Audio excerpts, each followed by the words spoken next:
শক্ত করেন, করছেন সবাই? এবার শক্ত করে হাত সোজা করেন, সোজা সোজা। হ্যাঁ, মাশাআল্লাহ। এবার বুক বরাবর নেন, এই বরাবর নিছেন।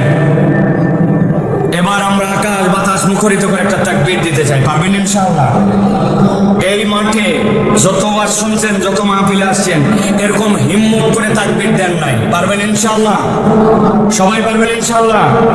মুরব্বীরা পারবেন, বাবারা, যুবকেরা পারবেন ইনশাআল্লাহ? দেখেন, আমি যখন বলবো লিল্লাহি তাকবীর, একসাথে সমস্বরে কণ্ঠ ছেড়ে দিয়ে বলতে হবে আল্লাহু আকবার, হাত দুটো উপর দিকে ছুঁড়ে দিতে হবে, পারবেন ইনশাআল্লাহ? ওই যারা দাঁড়ায় আছেন, আপনারা কি আমাদের সাথে না আপনারা আলাদা? সাথে তো? তাহলে রেডি হন সবাই। রেডি সবাই? বুক বরাবর আছে? দেখি এবার ইনশাআল্লাহ আমি বলবো লিল্লাহি তাকবীর, আপনারা আল্লাহু আকবার, পারবেন ইনশাআল্লাহ? গলা থাকলেই কি গেলেই কি? আমার না প্রত্যেকদিন ওয়াজ আছে, আপনার তো প্রত্যেকদিন ওয়াজ নাই। অতএব আকাশ বাতাস মুখরিত করে শয়তানকে বিতাড়িত করার জন্য, আল্লাহকে খুশি করার জন্য, ওই অন্তরের ভিতরে যেই শয়তান মুখের মধ্যে বলে আল্লাহর নাম অত জোরে বলার দরকার নাই, ওই দলে আমরা নাই। আমরা আল্লাহর নাম একটা বলিষ্ঠ কণ্ঠে নিতে চাই, পারবেন ইনশাআল্লাহ?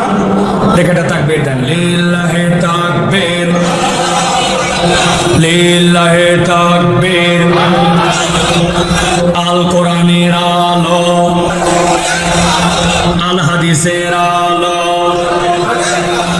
তোমার নেতা আমার নেতা, তোমার নেতা আমার নেতা, আলেম ওলামা যেখানে,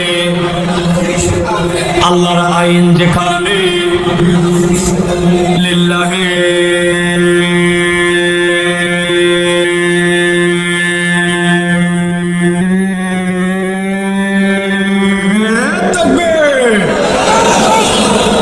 আলহামদুলিল্লাহ। হাত নামান। শয়তান আছে? আছে?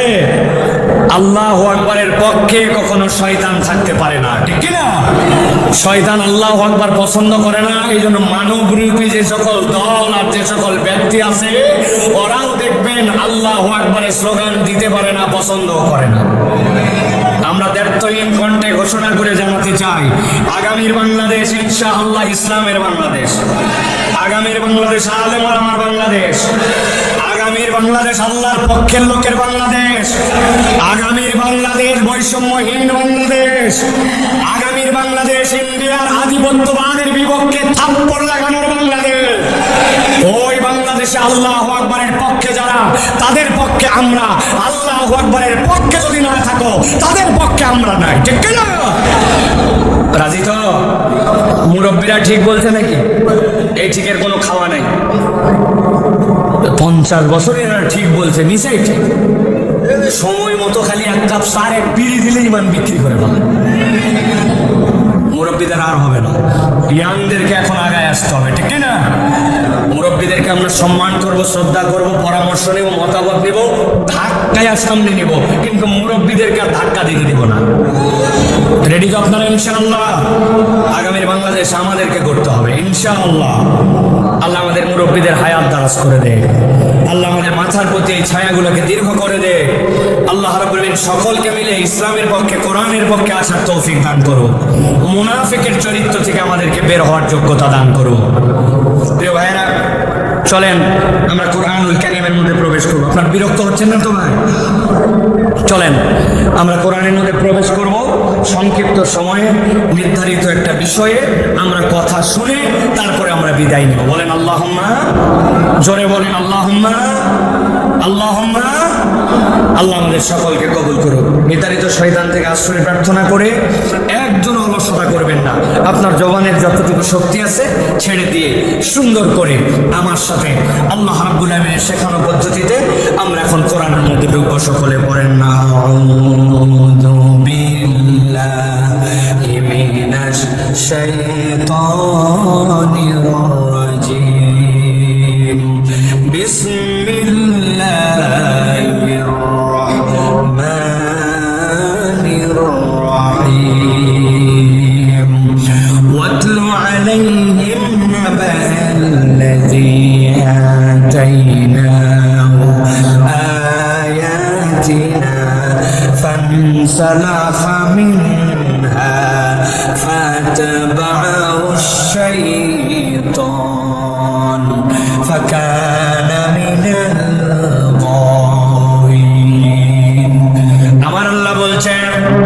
আমার হাবিব, আপনাকে দায়িত্ব দেওয়া হলো কিয়ামত পর্যন্ত অনাগত যত মানুষ আসবে আপনি আপনার উম্মতের কাছে এই আয়াতটা তেলাওয়াত করেন, এই আয়াতের বার্তাটা আপনার উম্মতের কাছে দিয়ে যান। আল্লাহ রাব্বুল আমিন বলছেন এই আয়াতের মধ্যে এমন একটা ঘটনা আপনাকে আমি জানাচ্ছি, কিয়ামত পর্যন্ত আপনার যত উম্মত আসবে সবগুলির জন্য এর মধ্যে বার্তা আছে। হযরত আব্দুল্লাহ ইবনে মাসউদ রাদিয়াল্লাহু তাআলা বলছেন আল্লাহ এখানে কার ব্যাপারে বলতে বলেছেন জানো নাকি? এই লোকটা উম্মতে মুহাম্মদের লোক না, এই লোকটা ফিরাউনের সময়ের লোক। লোকের নাম হচ্ছে বালআম ইবনে আবার। ওই লোকের কি কারণ ছিল যেই কারণে রব্বুল আলামিন তাকে এই ঘটনাটা নবীকে বলতে বললেন? আব্দুল্লাহ ইবনে মাসউদ বলতেছেন বালআম ইবনে আবার এমন এক ব্যক্তি ছিল যেই ব্যক্তি আল্লাহর কাছে যে কোনো বিষয়ে দোয়া যদি করতো এক মুহূর্ত দেরি হতো না, দোয়া করার সাথে সাথে তার দোয়া কবুল হয়ে যেত। একদিন ফিরাউনের সব লোকজন আসলো, আসার পরে বললো বালআম তোমার কাছে একটা দোয়ার প্রস্তাব নিয়ে আসছি, এই দোয়াটা তুমি করে দাও যেন কবুল হয়ে যায়। জিজ্ঞাসা করলো কি দোয়া? বললো আমাদের সমাজে এমন একজন লোক আসছে যেই লোকটা ফিতনাবাজ, যেই লোকটা সমাজের মধ্যে বিভক্তি ছড়াচ্ছে, ফিরাউনের বিপক্ষে অবস্থান নিয়ে সমাজে আরেকটা দল বানাচ্ছে, ওই লোকটার বিপক্ষে তুমি বদদোয়া করো। বালআম জিজ্ঞাসা করলো লোকটার নাম কি? বলছে লোকটার নাম হচ্ছে মূসা। সাথে সাথে বালআম বলল তার ব্যাপারে তো আমিও কিছু পজিটিভ কথা শুনেছি। কি কথা শুনেছো? বলে আমি শুনেছি যখন সে হাতটা তার ডান বাম বগলের নিচে নেয়, নেওয়ার পরে যেই না বের করে সাথে সাথে তার হাত দিয়ে এমন একটা আলো বের হয় সূর্যের মতো পাওয়ার, কিন্তু তার হাত পুড়ে যায় না। আবার হাতটা নিয়ে যেই না বগলের নিচে রাখে সাথে সাথে আলো বন্ধ হয়ে যায়। আরো শুনেছি তার মাঠের মধ্যে অনেকগুলা মেষ চড়ায়, কয়েকশো মেষ। ওই মেষের ধর্ম হচ্ছে মাঝে মাঝে দু একটা এদিক ওদিক পালের থেকে বের হয়ে যায়, কিন্তু ওই মূসার হাতের মধ্যে একটা লাঠি থাকে, মাঠের মধ্যে গুজাই দিয়ে সে ঘুমিয়ে যায়। ওই ব্যক্তির আর কোনো খবর নাই, মেষ সেখানে তার মতো করে খাবার খায়। কোনো মেষ যদি বেরিয়ে যায় লাঠি একাই জীবন্ত হয়ে যায়, এরপরে পিটায়া ওই মেষকে লাইন মতো নিয়ে এসে আবার জায়গা মতো দাঁড়ায় যায়। যদি জাদুকর হইতো, জাদুকর ঘুমায় গেলে তার জাদু কাজ করে না, কিন্তু এই লোকের তো জাদুকর হওয়ার সম্ভাবনা নাই, কারণ ঘুমানোর পরেও তার অনেক কিছু চলতে থাকে। লোকজন বলল তুমি এই জন্য কি তার জন্য বদদোয়া করবা না? তোমার কাছে ওয়াজ শোনার জন্য আসছি নাকি মিয়া? তোমার কাছে আসছি আমরা তার নামে বদদোয়া করার জন্য। আর জেনে রাখো কেবলমাত্র আমাদের স্বার্থে আসি নাই, তোমার স্বার্থেও আসছি। বালআম তুমি যদি আল্লাহর কাছে দোয়া করো কবুল হয়, এই জন্যই তোমার কাছে আসে, হাদিয়া তোহফা দেয়। এখন যদি তুমি মনে করো এই দোয়া না করে সেও যদি এই সমাজের মধ্যে প্রতিষ্ঠিত হয়, তোমার কাছে মানুষ আসবে না, তোমাকে আর পীর সাহেব মানবে না, তোমার আর এই বড়ত্ব আর থাকবে না। অতএব তোমার ভালোর জন্য হলেও বদদোয়া করো তার জন্য। আল্লাহ কোরআনে বলছেন, গভীর মনোযোগ খেয়াল করেন, আল্লাযী আতাইনাহু, আল্লাযী যাকে আতাইনা আমি আল্লাহ দিয়েছিলাম, হু তাকে, আয়াতিনা আমার স্পষ্ট নিদর্শন। এমন নয় যে অস্পষ্ট, সে আল্লাহর বিধান জেনে ফেলেছিল, আল্লাহর পক্ষ থেকে কোনটা সত্য এটা চিনে ফেলেছিল। কিন্তু আল্লাহ বললেন সে আল্লাহর বিধান চেনার পরেও জানার পরেও অপরাধ একটা করলো, ফানসালাখা মিনহা, জেনে বুঝেও আল্লাহর আয়াত থেকে মুখ ফিরাই নিল, সত্য চিনল, হক জানলো, কোনটা সত্য তার সামনে স্পষ্ট, কিন্তু তারপরেও কেবল নিজের স্বার্থে আল্লাহর বিধান থেকে মুখ ফিরাই নিল। এটা ছিল তার এক নম্বর অপরাধ। সাতক্ষীরা মুসলমান জিজ্ঞাসা করবো এরকম সমাজে আপনার আমার মুসলমান আছে কিনা? সত্য জানার পরেও, হক জানার পরেও, আল্লাহর ফরজ বিধান জানার পরেও সে নিজের খেয়াল খুশিতে জানার পরেও সত্য মানে না, সত্য অস্বীকার করে অন্যদিকে চলে, এরকম মুসলমান নামদারি আছে কিনা? বুঝে বলবেন আছে কিনা? দেখেন তো আমি একটা মানুষকে চিনাই দেই, আপনারা চিনতে পারেন কিনা? ঈদের মধ্যে 27 তারিখ ঢাকার থেকে সাতক্ষীরা আসবে, বাসের মধ্যে জায়গা নাই, কোন রকম একটা বাসের ভিতরে ঢুকছে, সিট নাই, দাঁড়ানোর মতো জায়গা নাই, রড ধরে ধরে ঝুলতেছে আর দাঁড়ায় আছে। ঈদের আগে বাসের মধ্যে এরকম ভিড় হয় কিনা ভাই? কিন্তু বাড়িতে আসাই লাগবে। ওর উঠছে, উঠার পরে হ্যান্ডেল ধরে দাঁড়ায় আছে, ডানে ঘুরতে পারে না, বামে ঘুরতে পারে না, পা ফাইটে যাচ্ছে, অবস্থা খারাপ, কিন্তু তারপরেও আসা লাগবে। বাসে যে উঠতে পারছে এই তো বেশি। হঠাৎ করে বাস যখন গাবতলী পার করে সাভারে আসছে, মসজিদের মিনারা থেকে আযান শুনছে, হাইয়া আলাস সালাহ হাইয়া আলাল ফালাহ। ওই লোকের ভিতরে সাথে সাথে মনে হয়েছে আসরের রক্ত তো হয়ে গেছে, নামাজ তো পড়া লাগবে, কিন্তু বাস তো দাঁড়ায় না। চিন্তা করছে দাঁড়ায় নামাজ পড়বো, চিন্তা করছে অজু তো নাই, এখন অজু নেই তো তায়াম্মুম করবে, তায়াম্মুমের পরিবেশ নাই। প্রথমে তো কেবলার দিকে অন্তত মুখ ফিরে নামাজ শুরু করা লাগবে, সেই পরিবেশও নাই, ধরেই থাকা যায় না।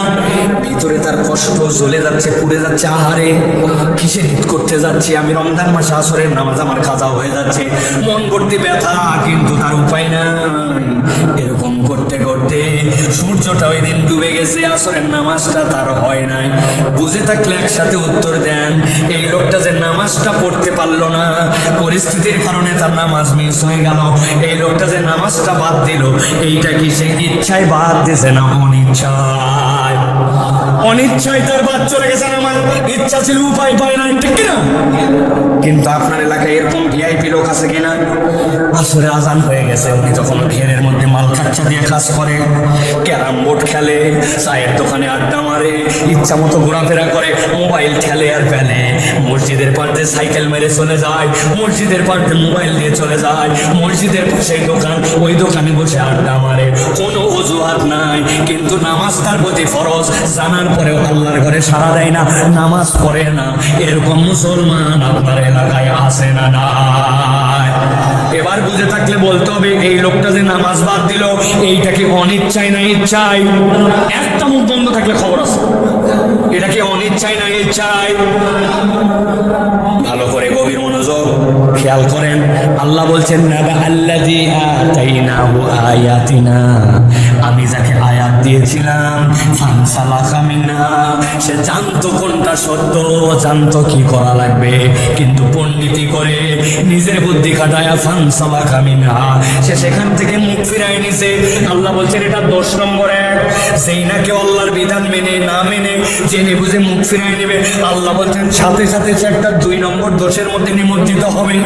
আল্লাহ কোরআনে বলছেন, নবী জানান, ফাআতবাহু শাইতান ফাকানা মিনাল গাওয়িন, যেই ব্যক্তি আল্লাহর বিধান জেনে বুঝে মুখ ফিরায় নেবে, হককে গুরুত্ব দিবে না, আল্লাহর বিধান হক জানার পরেও তার পক্ষ অবলম্বন করবে না, দুনিয়ার স্বার্থে ব্যক্তি স্বার্থে নানান অজুহাত দিয়ে মুখ ফিরাই নেবে, আল্লাহ বলছেন ফাআতবাহু, সাথে সাথে তাকে অনুসরণ করবে, আর শয়তান, শয়তান ফাকানা মিনাল গাওয়িন, আল্লাহ বলছেন শয়তান যখন তার পিছে লেগে যাবে, আমি আল্লাহ নিশ্চিত করে বলে দিলাম সে নিশ্চিত পথভ্রষ্ট হয়ে যাবে। কথা বোঝা বাকি আছে এই জায়গায়, এই জন্য আপনারা ঠিকটা বুঝে বলতে পারেন নাই। মাঝে মাঝে আপনারা আমরা আমাদের বাচ্চাদেরকে বকা দেই, আপনাদের সাথীরা দেয় কিনা খেয়াল করেন তো। এই বাচ্চাই, খবরদার শয়তানি করবি না, এই পাগলামি করতেছিস কেন, এই ফাউল কাজ শয়তানি কাজ করিস কেন, এরকম মাঝে মাঝে বলেন কিনা? এটার মানে কি? এটার মানে ওই বাচ্চাকে, ওই ছেলেকে যেই কাজ করতে নিষেধ করতেছেন, আপনি জানেন ওইটা শয়তানি কাজ, ওইটা করলে শয়তানকে অনুসরণ করা হবে, শয়তানের কথা শোনা হবে, ঠিক না? কিন্তু আল্লাহ এই জায়গায় ভিন্ন কথা বলেছেন। ভাই, দিলের কান দিয়ে কথাগুলা বোঝেন। আল্লাহ বলছেন আল্লাহর বিধান থেকে মুখ ফিরাই নিছো, তুমি এখন শয়তানের অনুসরণ করো না, ফাআতবাহু শাইতান, শয়তান এখন তোমার অনুসরণে, আর একবার যার পিছে শয়তান লাগবে, ফাকানা মিনাল গাওয়িন, আল্লাহ বলছেন পথভ্রষ্ট না হলে তার আর কোনো উপায় নাই। তাহলে এখানে অপরাধ কয়টা? যুবকরা বলো কয়টা, জোরে বলেন কয়টা? আল্লাহ বলছেন নবী আপনি সামনে বাড়ান, চলেন সামনে দেখে একটু আগাই। আল্লাহ বলছেন ওয়ালাউ শিনা লারাফানাহু বিহা, ও আমার হাবিব আপনি বলে দেন, যদি ওই ব্যক্তি আল্লাহকে মেনে নিত, দ্বীনের বিধান মেনে নিত, কোরআন মেনে নিত, ইসলামের পক্ষে থাকতো, গাফলতি না করতো, নিজে নিজে পণ্ডিতি না করতো, আল্লাহর বিধানের উপরে মাথা না কাটাতো, ওয়ালাউ শিনা, যদি আমি আল্লাহ চাইতাম, লারাফানাহু বিহা, ওই মানব দ্বারা তার মর্যাদা আরো দ্বিগুণ বাড়াই দিতাম, তার ইজ্জত আসমানে উঠাই দিতাম। আল্লাহু আকবার। কিন্তু আল্লাহ বলছেন আগে তো 2টা অপরাধ করছে, ও আমার হাবিব এইটুকুতে থেমে থাকে না, সে আরো 2টা অপরাধে নিজেকে জড়িত করেছে। এবারে 1 একসাথে বলেন, আগে ছিল 2টা অপরাধ, পরে আরো 2টা অপরাধ, তাহলে টোটাল অপরাধ কয়টা? সবাই বলে নাই কয়টা? হাতগুলা নিচে নামান, এরকম করে রেডি করবেন, ডান হাত বের করে দেখাবেন, একসাথে হাত তুলেন, টোটাল অপরাধ কয়টা? যারা হাত তোলেন নাই আরেকটা সুযোগ দিলাম, হাত নামান, একসাথে হাত তোলেন, টোটাল অপরাধ কয়টা? শেষ সুযোগ দিলাম, আমি অন্তত 10-15 জনের দেখছি তারা হাত তোলে নাই, আমি একদম চেহারা বলে দিতে পারবো। একসাথে বলেন আবার, টোটাল অপরাধ তাহলে কয়টা? অনেকেই চিন্তা করছে প্রত্যেক হুজুর নিয়ে এসে গেলে হাত তোলো হে, এর কারণ আছে ভাই। অধিকাংশ আমাদের ওয়াজ বাড়িতে যায় না, সব ওয়াজ মাঠে থাকে। বক্তা খানিকক্ষণ ওয়াজ করে, খানিকক্ষণ গরম মারে, খানিকক্ষণ গজল গায়, খানিকক্ষণ কি গল্প শোনায়, শোনায় আবার শেষে বলে আজকে ওয়াজ শেষ করতে পারলাম না, আবার যদি দেখা হয় ইনশাআল্লাহ শেষ করব, মানে আগামী বছরের দাওয়াত কনফার্ম। আমি কোনো বক্তার সমালোচনা করতেছি না, বোঝানোর জন্য বললাম। আমার টার্গেট আজকের ওয়াজ মাঠে থাকবে না, বাড়িতে যাওয়া লাগবে, ঠিক না? মহিলারা ওয়াজ শুনতেছে, মহিলারা ওয়াজ শুনতেছে নাকি ভাই? শুনতেছে? শিওর আপনারা? বহু মহিলা ওয়াজ শুনতেছেন, আমি শিওর। আসছে, আসার পরে দেখে ছোটবেলায় একটা মেয়ের সাথে দেখা হয়েছিল, ওর আবার বিয়ে হয়েছে, ওর আবার বাচ্চা হয়েছে, তুই মরজি না, তোর আবার বিয়ে হয়েছে, তোর আবার শোন। এই যে গল্প উঠছে অন্য অন্য শাশুড়ি, এই কাহিনী করতে করতে ওয়াজ শেষ। আছে না ভাই? আবার অনেকে কোলে করে একটা রেডিও চ্যানেল আনছে, কারোটা 11 মাস বয়স, কারোটা 2 বছর। আসার পরের থেকে ওই খালি হ্যাঁ হ্যাঁ হ্যাঁ হ্যাঁ, বাকি লোকের ওয়াজ শোনা শেষ। আছে কিনা ভাই? মহিলারা আসে অনেক আবেগ নিয়ে, কিন্তু ওয়াজটা মন দিয়ে শোনে না, বাড়িতেও নিয়ে যায় না, ঠিক না? মা বোনদেরকে আমরা দেখতে পাচ্ছি না, কিন্তু আল্লাহ আপনাদেরকে দেখতে পাচ্ছে। এই ওয়াজের মধ্যে নারী পুরুষ সবাই আছে। তাহলে মা বোনেরা বলেন তো আল্লাহকে হাত দেখায়া যে তাহলে টোটাল অপরাধ আল্লাহ নবীকে আল্লাহ জানাতে বলছেন কিয়ামত পর্যন্ত মানুষের জন্য কয়টা? একসাথে সবাই হাত তুলবেন, টোটাল অপরাধ কয়টা? আলহামদুলিল্লাহ, হাত নামান। তাহলে আগে ছিল একটা জেনে বুঝে আল্লাহর বিধান অস্বীকার করা, মনে আছে তো? 2 নম্বর শয়তান তার পিছনে লেগে যাওয়া। এবার চলেন সামনে বাড়াই। আল্লাহ বলছেন ওয়ালাউ শিহনা লারাফানাহু বিহা, যদি আমি আল্লাহ চাইতাম তার মর্যাদা আসমানে উঠাই দিতাম।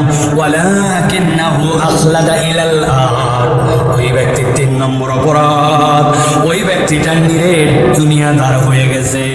আরবিতে খুলদুন মানে এমন চতুষ্পদ জন্তু যারা ঘাস খায়, খড় খায়, পানি খায়, সব সময় তারা মাটির দিকে মাথা নিচু করে থাকে, মাঝে মাঝে কাল্লা উঁচু করলেও ওর জমিনমুখী সব সময়। ওই প্রাণীগুলা সব সময় মাটির দিকে মুখ নামায় রাখে। এরকম প্রাণী চিনেন ভাই? গরু চেনেন না? ছাগল চেনেন না? আল্লাহ বলছেন আরবিতে এদেরকে খুলদুন। কিন্তু আল্লাহ বলছেন এই দুনিয়ায় কত মানুষ আছে হালাল হারামের বিবেচনা করে না, আল্লাহ রাব্বুল আলামিনের হুদুদকে মানে নাই। ওই ব্যক্তিরা আখলাদা ইলাল আরদ, ওর কেবল দুনিয়া চায় আর দুনিয়া চায়, দুনিয়ার সাথে সে যা ইচ্ছা তাই করছে। সত্যকে মিথ্যা বানাইছে, মিথ্যাকে সত্য বানাইছে। ভুয়া সাক্ষী দিতেও সমস্যা বোধ করে নাই। পড়ালেখা করে বিচার বোঝার পরেও 2 নম্বর বিচার করতে তার হাত কাঁপে না। আল্লাহ বলছেন ওয়ালাকিন্নাহু আখলাদা ইলাল আরদ, আপনার আমার এলাকায় এরকম লোক আছে, চিনেন আপনারা ভাই? চিনেন? দুনিয়ার সাথে যা ইচ্ছা তাই করতে পারে, আল্লাহ রাসূল ধুত্তরি এগুলাকে গোনেই না। আছে কিনা? আমি 2-1 জনকে চিনি, ঈদের সময় 2-1 জনের সাথে আপনাদেরও দেখা হয়েছিল, দেখেন তো চিনেন কিনা। কাপড় কেনার জন্য এক দোকানে গেছিলেন, যাওয়ার পরে কাপড় পছন্দ হয়েছে, দোকানদার হঠাৎ করে বলতেছে দাম কত, শোনার পরে বলছে আপনার মতো চেনা লোক বলে কেনা দামে দিলেন, বাপ দাদার জন্য আপনার দেখেনি, আপনার বানাইছে চেনা লোক, 1000 টাকা আপনার কাল্লা কেটে ফেলছে, বলছে কেনা দামে দিলেন। আছে কিনা ভাই? ওর দোকান হালাল, ব্যবসা হালাল, কাপড়ও হালাল, মুনাফা করাও হালাল, কিন্তু দুনিয়ার সামান্য একটু স্বার্থের জন্য টন টন করে মিথ্যা কথা বলে, এরকম মুসলমান আছে কিনা? আছে? মসজিদের মধ্যে নামাজ পড়ে, কিন্তু সকালবেলা কোদাল নিয়ে যখন মাঠে কাজ করতে যায়, লোকজন জিজ্ঞাসা করছে, বাবাজি এত ফজর বেলা কই যাও চাচা? কই বাবা রোদ উঠলে আর কাজ করতে পারি না, মাথা গরম হয়ে যায়, এই জন্য জমির একটু আল কাটতে যায়, আমার ঘেরের একটুখানি আল সমান করতে যায়। আসলে টার্গেট ভিন্ন, ওর সাথে যার ঘের লাগানো, ওর সাথে যার ভুঁই লাগানো, ওই পারের লোক এখন আল কাটে পারে নাই, উনি কোদাল দিয়ে আল কাটার নাম করে 4 আঙ্গুল একটু জমি ঠেলতে যায়, সাতক্ষীরায় না। ভালো করে বোঝেন, 1 বিঘা জমি আপনার হালাল, এই 4 আঙ্গুল আপনি মাত্র ঠেলছেন। ওই 4 আঙ্গুলে ধান যদি লাগান, সর্বোচ্চ আপনার 5 কেজি ধান হয়েছে, আর এদিকে আপনার 20 মণ ধান হয়ে গেছে। ওইটার খাজনা নাই, খারিজ নাই, দাড়ি টুপিওয়ালা, কিন্তু লোভ সামলাতে পারে নাই, কোদালের কবজে দিছে। ওই 4 আঙ্গুল হারাম তার জন্য, ওই লোক নামাজ পড়ে, আল্লাহ মানে, তারপরেও দুনিয়াদার হয়ে যাওয়ার কারণে লোভ সামলাতে পারে নাই। আছে কিনা?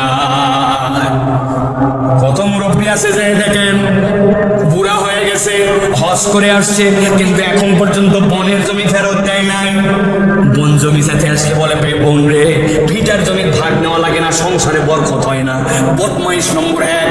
এইরকম কতগুলা বুড়া দাড়িওয়ালাও আমাদের সমাজে আছে কিনা? বোনকে ঘুরাই, এখন পর্যন্ত জমি দেয় না, অথচ হজ করা শেষ।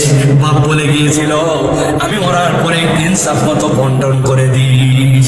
আল্লাহ বলছেন, দেখতে মানুষ মানুষ মনে হলেও আল্লাহ বলছেন এরা চতুষ্পর জন্তু থেকেও নিচে। ভালো করে বোঝেন, এটা 3 নম্বর অপরাধ। গভীর মনোযোগে খেয়াল করেন, আল্লাহ বলছেন নবী জানান, তাদের 4 নম্বর একটা অপরাধ আছে। কি অপরাধ? আল্লাহ বলছেন,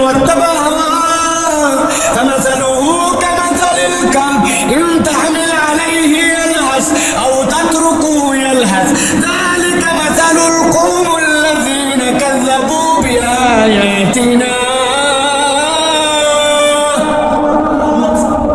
আল্লাহ বলছেন ওই মানুষগুলার 4 নম্বর অপরাধ, ওই মানুষগুলা হচ্ছে ওয়াত্তাবা হাওয়া। সবচেয়ে ডেঞ্জারাস পয়েন্ট।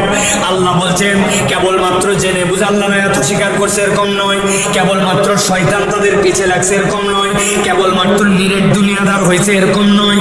তাদের 4 নম্বর অপরাধ, ওই মানুষগুলা মন পছন্দ জিন্দগি চালায়, আল্লাহ আল্লাহ রসুল মানে, আবার নিজের দিল যতটুকু টানে সেটাও আমার পালন করে। এরকম মুসলমান আপনার আমার এলাকায় আছে কিনা? খবরদার আর আসে বলবেন না, বলেন আমরা কিসের আসে? আসে আবার কি জিনিস? চাচা আপনার মুখে এখনো দাড়ি নাই কেন? আপনার বয়স তো 70+। বলছে বাবা দাড়ি রাখলে চুলকায়, আর তোমার শাশি আম্মা দাড়ি রাখা পছন্দ করে না। ওরে মরদ, আছে কিনা এরকম? আমার আল্লাহ রাব্বুল আমিন দাড়ি রাখতে বলছেন, নবী বলছে, ওই বেটা দাড়ি রাখে না, অথচ মুসলমান পরিচয় দেয়, মানে আল্লাহ মানে, আবার নিজের দিল মানে, উনার বউ ইলা, আবার আল্লাহ ইলা। আছে কিনা? ও তরুণ যুবক, তোমার মুখে দাড়ি নাই কেন? বলে হুজুর সামনে বিয়ের কথাবার্তা চলতেছে, সেই মেয়ের সাথে কথা, ওই মেয়ে আগেই বলছে দাড়িওয়ালা ছেলে পছন্দ করে না। আমি আপনার কাছে দায়িত্বহীন কণ্ঠে বলে দিতে চাই, কোন মেয়ে যদি দাড়ি পছন্দ না করে, ওই মেয়েকে বিবাহ করা জায়েজ না। আমার আল্লাহ বলছেন, ওয়া ইন্নাকা লাআলা খুলুকিন আযীম, ও আমার হাবিব, আপনাকে আমি পৃথিবীর জন্য role model, smart man of the world, till to the কিয়ামত, কিয়ামত পর্যন্ত আপনাকে আমি শ্রেষ্ঠ স্মার্ট বানালাম। আর আপনি বলতেছেন দাড়ি রাখলে আনস্মার্ট লাগে। এইটা না বুঝে বললে সমস্যা নাই, বুঝে বললে আপনার ঈমান চলে যেতে পারে। ঠিক না? ভালো করে বুঝে নেন। যে ঢাকায় নাকি এক ছাত্রকে এক শিক্ষক বলছিল দাড়িটা এরকম একটু কুকু কুকু লম্বা, বলছে তোর দেখতে ছাগল ছাগল লাগে। আছে না অনেকের এরকম দাড়ি। ওই স্যার যেই বলছে মনে করছে কি ছেলে তো বিরাট বড় প্রেস্টিজের মধ্যে পড়ে যাবে, ছেলে আবার বুদ্ধিমান। বলছে sir you are absolutely right, আপনি যা বলছেন কথা ঠিক। করলাম আমি অপমান, আর তুই বলতেছিস কথা ঠিক, ব্যাপারটা কি? বলছে স্যার আমার যা আছে আপনি তো তাই বলছেন, তবে আমারও একটা মনের কথা আছে, আপনি সাহস দিলে বলবো। বলছে বল কি বলবো? বলে আমার দাঁড়িয়ে কোন ছাগলের মতো যখন আপনি বলছেন আমাকে দেখলে ছাগল ছাগল লাগে, আপনার কথার সাথে আমি শতভাগ একমত, তবে আপনার চেহারার দিকে আমি যতবার তাকাই ততবার আমার কুত্তা কুত্তা লাগে। কুত্তার মুখে দাঁড়িয়ে আছে আপনি কেমনে তাহলে অত্যাবা হওয়া? আপনি আল্লাহকেও মানেন, আবার আপনি আপনার মন পছন্দ জীবনও চালান, এরকম মুসলমান আছে কিনা? 1 মাস মহিলা রোজা করছে, বাপ রে বাপ হেজাব করছে, পর্দা পশিদার সাথে চলছে, কিন্তু ঈদের দিন যখন হয়েছে উনি 3 পিস 2 পিস 1 পিস করে রাস্তাতে মেকআপ মেরে ঘুরে বেড়াইছে। ওনার কোনো পর্দাও নাই, পশিদাও নাই। রোজা মানলেন কার হুকুমে, আর ব্যাপারটা ঘুরলেন কার হুকুমে? সাতক্ষীরা অঞ্চলে এরকম মেয়ে মানুষ আছে না? না আছে, এরকম মহিলা আছে। মাহফিলে আসছে ওয়াজ শোনার জন্য, মানুষ হাত মোজা পরে পা মোজা পরে মুখ ঢাকায়, সাথে একটা 18 বছর ধরে নিয়ে আসছে, উনি খালি পরে আসছে 3 পিস পরে। জিজ্ঞাসা করছে আরে বেটি তোমার বয়স 60 বছর হয়েছে, তোমার পর্দার বিধান হালকা, আর যে বেটির পর্দা করা লাগবে তার অবস্থা কেন? বলতেছে বেশি বকাবকি করো না, আমিও বিয়ের পরে পর্দা করছি, বেটিও বিয়ের পরে পর্দা ধরবে নি। আছে কিনা এরকম? আছে কিনা? আপনি কোনটা আল্লাহর হুকুম আপনি বুঝলেন না। ওয়াত্তাবা হাওয়া, আল্লাহ বলছেন তুমি তোমার মনকে ইলা বানাইছো, আবার আল্লাহকেও মানো। এরকম টাউট মার্কা মুসলমান নারী পুরুষ আছে কিনা? আবার বলে আছে, বলেন আমরা এত বড় দাড়িওয়ালা আসরের নামাজের পরে চায়ের দোকানে বসে পান খাইছে একটা হাকিমপুরে বাবা, খেলাল করতেছে। এমন সময় এক লোক যায় বলছে ভাই 1000 টাকা হাওলাত দেন, বাচ্চাকে ডাক্তার দেখানো লাগবে। বলছে ঝামেলা পাকাস না, হাতে টাকা নাই। বলছে আমি কত বড় বিপদ আপনি জানেন না, বাচ্চার ট্রিটমেন্টের জন্য 1000 টাকা দেন হাওলাত। বলছে বললাম হাতে টাকা নাই। ওই ছেলে বলছে চাচা আমি না বুঝে আপনার কাছে আসি নাই বাবা রে, জেনে বুঝে আপনার কাছে আসছি। আজকে বুধবার 1000 টাকা দেন, আল্লাহ মাসালা আগামী রবিবার 1250 টাকা নগদ ক্যাশ রিটার্ন। মুরব্বী বলতেছে বেকুব কোথাকার, মানুষের হাতের টাকা থাকে নাকি? বাড়ির চল। বাড়িতে নিয়ে চলে গেছে। বাড়িতে যাওয়ার পরে 1000 টাকা বাইর করে দিয়ে বলছে লাগলে বল আরো।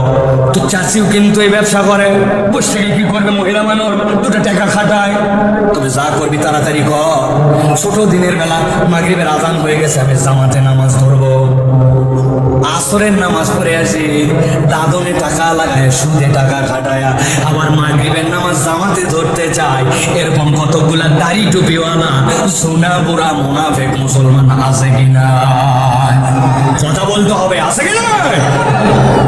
আমার আল্লাহ রাব্বুল আলামিন বলছেন ওয়াত্তাবা হাওয়া, ওই মানুষ কারা? ওই নামাজের ইসলাম কাটটা মানলো, আর ওই সুদ খাওয়ার ইসলাম কাটটা মানলো, ও তার মন পছন্দ জিন্দগি চালায়, ঠিক কিনা? 1000 ওয়াজ করেন, নামাজের ওয়াজ কোনো সমস্যা নাই, রোজার ওয়াজ সমস্যা নাই, কিন্তু যদি বলেন দেশের টাকা বিদেশে যারা পাচার করলো, বাংলাদেশ ব্যাংকে হাওয়া করে দিল, রাস্তাঘাট খাইয়ে ফেললো, এই চোরগুলার বিচার কোরআনের আইন দেওয়া হোক, হাত কাটার বিচার কোরআনের আইন দেওয়া হোক, মহিলাদেরকে অপমান করলে তার বিচারটা কোরআনের আইন দেওয়া হোক, সাথে সাথে বলবে এতক্ষণ ওয়াজ লাইন মতো ছিল, এখন তো দেখি বক্তার দলীয় আছে কিনা? দল খোঁজে তখন আল্লাহর কথা বললেন, আপনি বুঝেন, ভালো করে বোঝেন, আপনার অন্তর এখনো ঠিক হয়নি। আপনি এখনো মন পছন্দ জিন্দগি চালাচ্ছেন, আর মনে করতেছেন আমার দাঁড়িয়ে, আমার টুপি, আমার নামাজ আমাকে সালসালায়া জান্নাতে নিয়ে যাবে। জান্নাতে যাওয়া এত সোজা নয়। আল্লাহ বলছেন উদখুলু ফিস সিলমি কাফা, আংশিক নয়। আল্লাহর বিধান কতকটা মানবার, কতকটা মানবা না, এই ভণ্ডামি টুপি দাড়ি দিয়া পার হবে না, ঠিক না? দরবেশের দাড়ি কি কালো ছিল না সাদা? ও বাবা চেনেই না দেখে লাখালো চাষার পরে 57,000 কোটি টাকা এক লোক দেশ থেকে পার করে দিছে। কথা বলতে ভয় মা আব্দুল্লাহ সাইফুল্লাহ আজকে 5 আগস্টের পরে কথা বলতে জানা, বিগত 12 বছর একইভাবে জুমার মঞ্চে বসে বসে এই কথা বলছে আল্লাহর জন্য। ভালো করে খেয়াল করেন, 4টা অপরাধ, গভীর মনোযোগ, কথা শেষ আমার, ঠান্ডা মাথায় ফিনিশিং।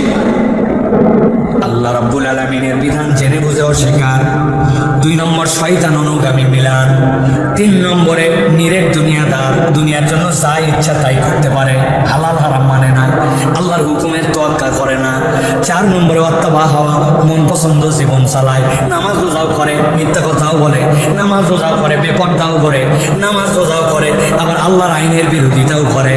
আল্লাহ বলছেন অত্যাবা হওয়া, আল্লাহ বলছেন এই 4 অপরাধ যার মধ্যে আছে নবী আপনি জানায় দেন আল্লাহর কাছে তার জন্য একটা উদাহরণ আছে।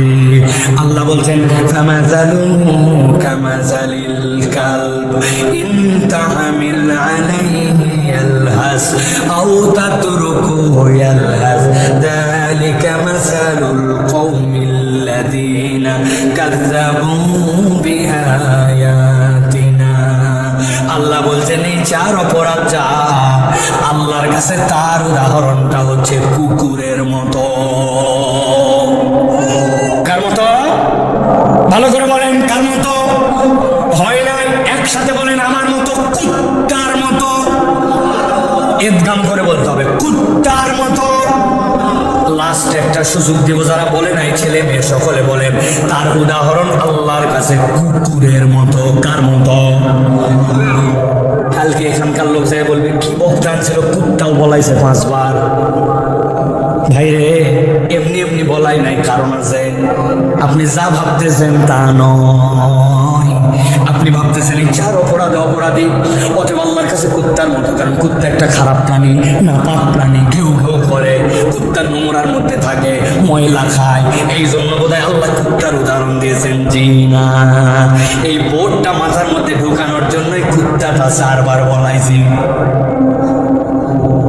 দুনিয়াতে এমন কুকুর আছে মানুষের থেকেও বিশ্বস্ত, মানুষের থেকেও বেশি প্রভুভক্ত, কৃতজ্ঞ। জাপানে এক কুকুর তার মালিক হারায় যাওয়ার পরে 5 বছর স্টেশনে ওই গেটের সামনে বসেছিল, ওখানেই 5 বছর ওইখানে আসতো। আর কেউ বুঝাতে পারে নাই তার মালিক আর দুনিয়ায় নাই, কিন্তু সে মালিকের প্রতি এমন ফেদ ছিল, 5 বছর আসতো। জাপান রাষ্ট্র স্বীকৃতি দিয়েছে কুত্তা মারা যাওয়ার পরে প্রভুর প্রতি এমন বিশ্বস্ত দুনিয়ার কোনো কুকুর দেখা যায় নাই। তাহলে অনেক কুকুর আছে মানুষের থেকে বিশ্বস্ত, ঠিক কিনা? আপনি ঠিক বললেও ঠিক, না বললেও ঠিক, কারণ আমার কাছে উদাহরণ আছে। আমি একদিন এক চায়ের দোকানে চা খেতে বসছি, চা খেতে বসার পরে আমি বহু জায়গায় এটা বলি, আমার চায়ের সাথে কিছু ডুবাই খাওয়া লাগে না, বদ অভ্যাস। একটা বিস্কুট, একটা টোস্ট, একটা কিছু ডুবাই খেলে আমার ভালো লাগে। আপনারাও খান নাকি ভাই? বুঝে বলেন, খান আপনারা? ঠিক আছে, আমার দলের লোক। এখন চায়ের মধ্যে কি ডুবাই খাবো করে তাকাইছে, তাকায় দেখে একটা এনার্জি বিস্কুট ঝুলতেছে, 5 টাকা দাম। কয় পিস থাকে ভাই? জি না, 3 পিস। এখন একটা কমায় দিছে, আমি আপনি জানেনই না, দাম সমান কিন্তু মাল নেই। এত বড় বড় চিপসের প্যাকেট খালি ঝনঝন ঝনঝন করে। কিরে, মাছের মধ্যে না অক্সিজেন দেওয়া লাগে, তুই চিপসের মধ্যে এত অক্সিজেন দিলি কেন? আসলে ভিতরের মাল কমায় দিছে, কিন্তু সাইজ কমায় নাই, প্যাকেট বড়, ঠিক না? এখন আমি ওই বিস্কুট নামাই চায়ের মধ্যে দিয়ে ডুবাইছি। সেই না ডুবাইছি, কোথেকে একটা লোক যেন হাজির আসে বলতেছে, আপনি সাইফুল্লাহ ভাই, 5 বছর আপনারও আর শুনি, হায় হায়, জীবনে বাস্তবে দেখবো।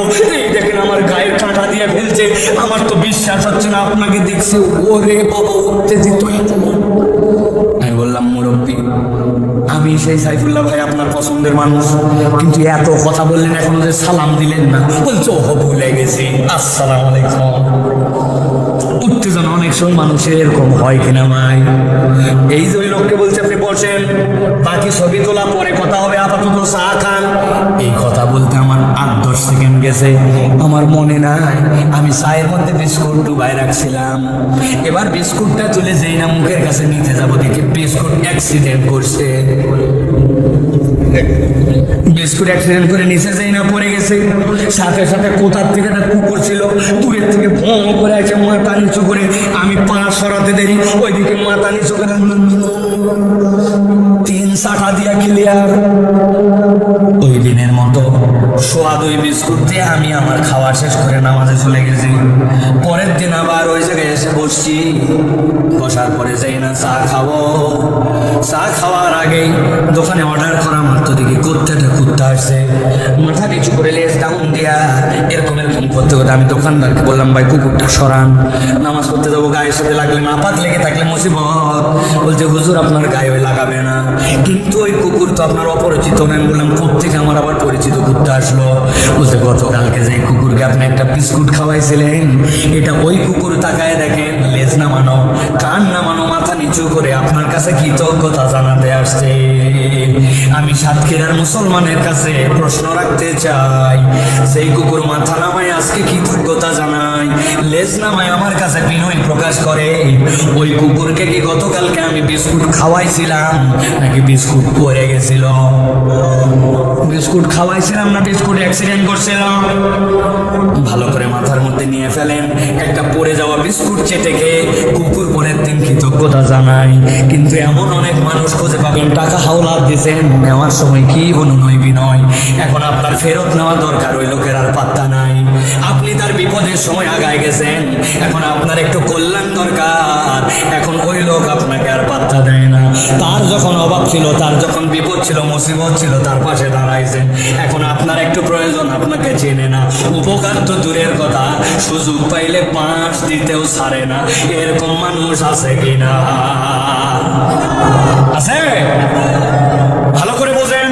তাহলে আল্লাহ বললেন ফামাসালুহু কামাসালিল কালব, ওই 4 দোষে দুষ্ট যারা, আল্লাহ বলছেন তাদের উদাহরণ কুত্তার মতো। কার মতো? কুকুর তো মানুষের থেকে অনেক ক্ষেত্রে ভালো। কেন আল্লাহ কথা বললেন? আল্লাহ বলছেন, নবী ব্যাখ্যা করেন। আল্লাহ বলতেছেন ইন তাহমিল আলাইহি ইয়ালহাস আও তাতরুকহু ইয়ালহাস যালিকা মাসালুল কওমিল্লাযীনা কাযাবু বিআয়াতিনা। ও আমার হাবিব জানায় রাখেন, কুকুরের একটা চরিত্র আছে। কুকুরের পিঠে কেউ বোঝা চাপায় না, কিন্তু কুকুরকে যদি কেউ বোঝা চাপায় তাও হাঁপায়। কুকুরকে স্বাভাবিকভাবে দাবড়ানি দিলেও সে হাঁপায়। লাহাসুন শব্দের অর্থ পিপাসা লেগে গেলে জিহ্বা বের হয়ে যায়। কুকুরের পিপাসা লাগলে শীতকালেও জিহ্বা বের হয়, গরমের দিনেও বের হয়, দৌড়ালেও বের হয়, থেমে থাকলেও বের হয়। আল্লাহ বোঝাতে চান, কুকুর যেরকম লোভাতুর, কুকুরের যেরকম জিহ্বা বের হয়, এটা সব সময়ের জন্য। কুকুর যেরকম অস্থির, আমি আল্লাহ তোমাকে জানায় রাখলাম, তুমি যেই হও না কেন, আল্লাহর বিধান যদি জেনে বুঝে অস্বীকার করো, শয়তান তোমার অনুগামী হয়, নিরেট দুনিয়াদার হও। আর তোমার যদি নিজের মন পছন্দ জীবন চালাও, আমি আল্লাহ গ্যারেন্টি দিলাম, দুনিয়া আখিরাত তোমার জীবনটা ওই কুকুরের মতো অস্থির আর কুকুরের মতো অভাবযুক্ত হবে। হিসাব মিলান, ঠিকঠাক বলার দরকার নাই। আপনার আমার জীবনে স্থিরতা নাই, চাই আরো চাই, চাওয়ার কোনো শেষ নাই, যত পাই আরেকটু চাই। কথা ঠিক না? ও হুজুরও বাদ নাই, সবার জীবনের কম। আমার তরুণরা ভাবতেছে হুজুর আপনার ওয়াজ রাখেন তো। তুমি এখন updated modern world, 5G world, 6G world, এখন একটু অস্থিরতা থাকবে। দেখেন না টাওয়ারের কারণে ডাবের ভিতরের পানি চলে যাচ্ছে, তো মানুষ তো একটু অস্থির হবে। আমার কথাও তাই, দুনিয়ার জীবন একটু অস্থির পার করলামই, কিন্তু আল্লাহ কেবল দুনিয়ার জীবনের কথা বলেন নাই। মানুষের একদিন খাটলি নামক যানবাহন তার সামনে এসে যাবে, মৃত্যু হয়ে তার এই জিন্দগিটা পার হয়ে যাবে, কবরের জীবন শুরু হয়ে যাবে। আমি আপনার বিবেকের কাছে জিজ্ঞাসা করতে চাই, দুনিয়া না হয় পার করলাম এরকম করেও, কিন্তু কবরে যাওয়ার পরেও জীবনটা যদি কুত্তার মতো হয়, তাহলে ওই দিন কি আর বাঁচার কোনো উপায় থাকবে? কথা বলেন, থাকবে? আল্লাহ রাব্বুল আমিন বলতেছেন, ও আমার হাবিব শেষ করেন, আমিও শেষ করি। আল্লাহ বলছেন যালিকা মাসালুল কওমিল্লাযীনা কাযাবু বিআয়াতিনা। এটা সব কওমের জন্য উদাহরণ নয়, এটা ওই কওমের জন্য উদাহরণ যাদের কাছে আল্লাহর আয়াত আসার পরেও, বুঝানোর পরেও, রাত 12:15 পর্যন্ত ওয়াজ করার পরেও, তারপরেও বাড়িতে যাই বলবে আল্লাহর আয়াত না মানলে কি হয়। আল্লাহ বলছেন ফাকসুজিল কাসাসা লাআল্লাহুম ইয়াতাফাক্কারুন। হাবিব আপনাকে দায়িত্ব দিলাম, আপনি কিচ্ছাটা জানাই দেন, ঘটনাটা বলে দেন, আশা করা যায় তারা চিন্তা ভাবনা করবে। দুইটা প্রশ্ন দিয়ে আমার আজকের আলোচনা শেষ। আমরা কি আমাদের জীবনটা কুকুরের চাই না মানুষ? আল্লাহকে এক হাত তুলে দেখাতে হবে, কুকুর না মানুষ? সবাই আল্লাহ রাব্বুল আমিন কবুল করে। আল্লাহ বলছেন মানুষের জীবন কিভাবে হবে? ফাকসুসিল কাসাসা লাআল্লাহুম ইয়াতাফাক্কারুন। জানায় দেন, আশা করা যায় তারা চিন্তা করবে। আগের ঘলঘলিয়ার মাঠের আগত মুসলমান আর এই ওয়াজ শোনার পরের মুসলমান এক সময় না। লাআল্লাহুম ইয়াতাফাক্কারুন, আশা করা যায় তারা চিন্তা করবে। তাহলে আমরা চিন্তা ভাবনা করে আমাদের আগামীর পদক্ষেপ ফেলতে যদি রাজি থাকি, তাহলে আল্লাহকে লাস্ট কষ্ট করে দেখাই, আল্লাহ আমরা চিন্তাশীল হিসাবে যেতে চাই। রাজি আছে ইনশাআল্লাহ? কি চিন্তা করব? জেনে বুঝে আল্লাহর আয়াত অস্বীকার করব না, শয়তানের অনুসরণকারী হব না, ইচ্ছা মতো মন পছন্দ জিন্দগি চালাবো না, আর আল্লাহ তোমার দিকে তাকায় জীবন চালাবো, নিরেট দুনিয়াদার হয়ে জীবন চালাবো না। রাজি আছি? তাহলে চাই কি কুকুর না মানুষের জীবন? মানুষ। তাহলে মানুষ চিন্তা করে চলবে, ইনশাআল্লাহ আমাদেরকে কবুল করেন। বহুতবার আপনাদেরকে হাত উঠাইছি, গভীর রাত পর্যন্ত বসায় রাখছি, অনেক কথা মুখ দিয়ে জোর করে বের করছি, এগুলো একটাও আমার জন্য নয়, সকলের জন্য, যাতে করে আজকের আলোচনার পরে আমার এলাকায় বেনামাজি কমে, মিথ্যা বন্ধ করে, বউকে গালি দেয় যে লোকেরা, মুখটাকে যেন হিসাব করে চলে, চোখ দিয়ে হারাম দেখে, ওর মোবাইলগুলো যেন ডিলিট করে, কান দিয়ে যেন গান শোনা হয় না, ইসলামের পক্ষে যেন আমার হৃদয়ের নিবেদন অন্তর থেকে আসে, এই টার্গেটে আমি এই কথা কয়টা বলেছি। আল্লাহ আমাদের আজকের আয়োজন, আজকের এই মহান উদ্যোগকে আল্লাহ রাব্বুল আমিন কবুল করেন, বলেন আল্লাহুম্মা আমিন।